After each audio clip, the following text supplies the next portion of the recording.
خاطرة بعنوان الحب في الله.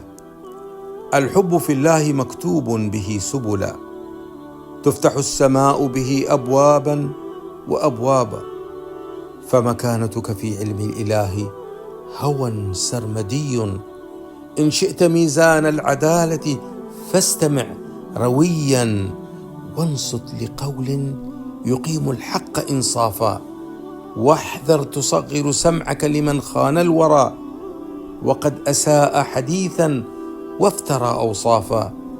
لا هم عنده غير مجد يبتغي علوا، يمضي ويرقي السلم لا يخشى إسرافا.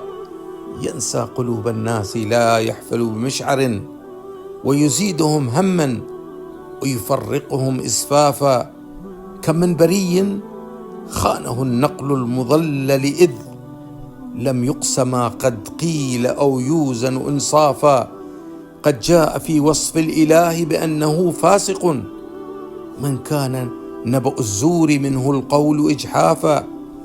فاحذر ظلوما في الحكاية لم يراعي روية، ضل المقال وغاب الحق إتلافا. أتيتك والقلب مكسورا وأنت ترى بأني بريء، فما قالوه زورا وبهتانا. بأني بريء فما قالوه زورا وبهتانا. تحياتي عبد الله الأشكري محمد.